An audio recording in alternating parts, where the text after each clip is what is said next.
Talagang marami pong masasalimuot na issue at interpretation, analysis at opinion tungkol dito sa ICC, International Criminal Court, at saka yung kaso ni dating Pangulong Duterte. Kasi alam po nyo, napakarami mga abogado nagbibigay ng analysis dyan at opinion. Pero simple lang pala. Hindi pala kailangan ang maraming numero ng mga naging biktima o complainant. Hindi kailangan ng 20,000, hindi kailangan ng 30,000 para mapatunayan ang crime against humanity. Okay? Meron lang palang ilang punto. Una, kailangan daw mapatunayan na meron talagang order ang dating Pangulong Duterte. Okay? Tungkol sa paglabag sa karapatang pantao. Okay? Ano ba yung order? Yung kampanya laban sa illegal drugs. Na neutralize ang mga may kinalaman sa drugs. Pag napatunayan na ang order ay neutralize ng mga pulis ang mga tao tungkol sa drugs, yan ang isa sa mga magiging ground. Pagka naman merong napatunayan na meron talagang naging biktima ng extrajudicial killing, human rights violation, sa order, yan ang isang matibay na ebidensya. At ang isa ay pagka talagang napatunayan na walang proseso at hindi tama o talagang inabuso ng nag-order o ng kung sino man na may kinalaman sa kampanya at na nilabag ang karapatang pantao, yan ay yung crime against humanity. Okay, so malinaw na hindi kailangan ng maraming bilang kung ilan ang naging biktima. May mabigat. Ganun pala. Yan po ang sinasabi ng ibang mga abogado na nakakaintindi. Kasi nga, iba ang International Criminal Court kaysa sa local court. Ang International Criminal Court ay hindi isang bansa. Yan ay samahan ng mga bansa. Yan ay malaking pagkakaiba. Dito sa atin, ang local court, yung ating mga korte rito, ay under ng isang bansa. Ang International Criminal Court ay hindi bansa. Ito ay under, ulitin ko, ng mga sama-sama mga bansa na nagkaisa para itayo ang ICC. Ayan ang malaking pagkakaiba. Nakuha nyo? Ibang-iba talaga. Ito pa yung matindi. Hindi pala nakatulong kay Duterte. Baka nga nakasama pa. Ang pag-withdraw niya noong 2019 na siya ang Pangulo ng Pilipinas sa pagiging membro ng ICC. Wow! Alam niyo kung bakit hindi nakatulong? Kasi lumalabas ngayon sa mga opinion at analysis at paniniwala ng ibang abogado na nakakaintindi sa ICC, malabong pagbigyan ang temporary release.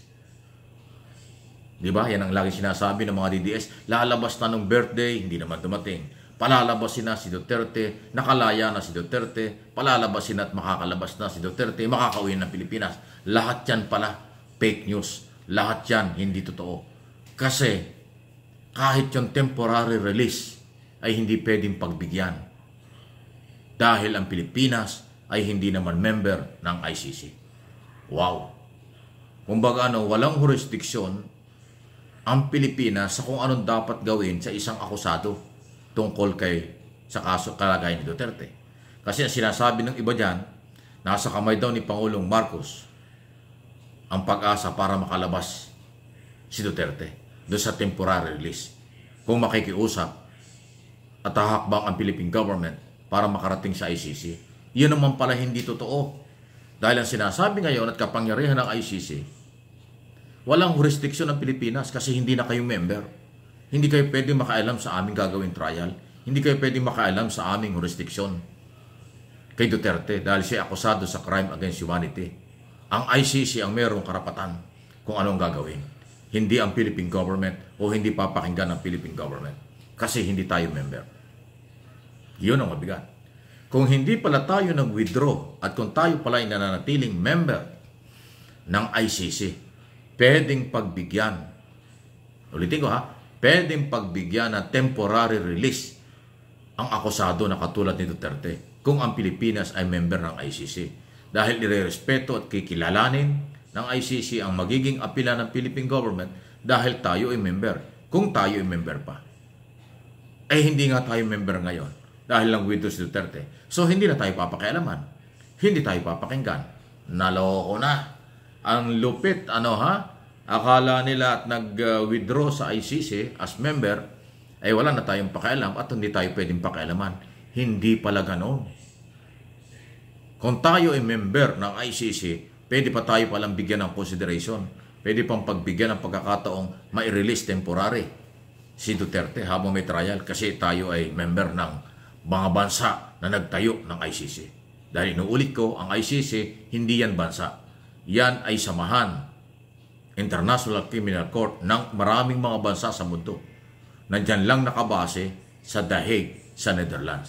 Ayun pala yun, ang lupit talaga So malabo pala sa sabaw pa ng kaysa sabaw ng pusit na makalabas si Duterte.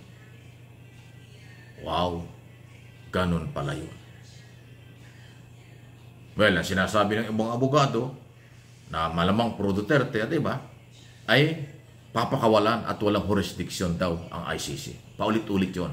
Walang jurisdiction, hindi dapat ikulong si Duterte. Yun ang paniniwala nila. Hindi pala mangyayari yun.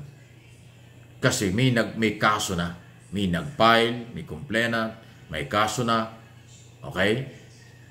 Nasa kamay na ng ICC si Duterte, sila lang ang pwedeng mag-decide kung anong gagawin. Kung palalayain o hindi, hanggang kailan magkakaroon ng trial. Yun. So nakuha nyo? Sana nakuha nyo ang paliwanag tungkol dyan. Napakahalaga nun. 2 o 3 lang ang dahilan kung bakit crime against humanity, nabanggit ko na. Hindi rin bibigyan ng pagkakataon na makalaya dahil wala ng jurisdiksyon ng Pilipinas. Walang magagawa si Pangulong Marcos hanggang apela lang at kung hindi pagbibigyan ng ICC, wala tayong magagawa. Dahil tayo ay hindi na member ng ICC. So sa akin tingin, nakasama pa kay Duterte ang ginawa niyang pagkaka-withdraw ng Pilipinas as member ng ICC dito sa nangyaring ito. Yung pagkaka-aresto, wala nang problema. Legal yon. Dahil may warrant of arrest. Dahil Interpol ang ginamit. Okay? Ginamit ng Pilipinas ay Republic Act 9851 para sa paghuli at pag-turnover sa isang tao, dating Pangulo o kahit sino mang Pilipino na merong crime against humanity. Yon ang 9851 na sinasabi. Yung pag-turnover, pagbibigay ng Philippine government kay Duterte sa ICC, yun ang naging basihan na legal. Maliban sa warrant of arrest, ay yung pag-surrender ay naging parang obligasyon ng Pilipinas o karapatan ng Pilipinas dahil nga sa ilalim ng Republic Act 9851. Ang lupit ng mga pangyayari. So para maintindihan mabuti, pakinggan ang video. Aralin ang video. Aralin ang topic na ito na aking binabanggit para magkaroon kayo ng idea. Huwag maniwala sa mga propaganda. Huwag maniwala sa mga fake news. Huwag maniwala sa mga propaganda ng mga maghahanap buhay lang or nagpapaasa. Punong-puno ngayon ng pagpapaasa. Punong-puno ng speculation. Lalo na ang mga maka-Duterte para ma-maintain nila na meron silang followers at suporte. Kasi nga, pinaaasa nila. Pero kung aaralin ang sitwasyon at kalagayan, malabo pa sa sabaw ng pusit kung paano makawala ang dating Pangulo ng Bansa. Please like and share ng video ito.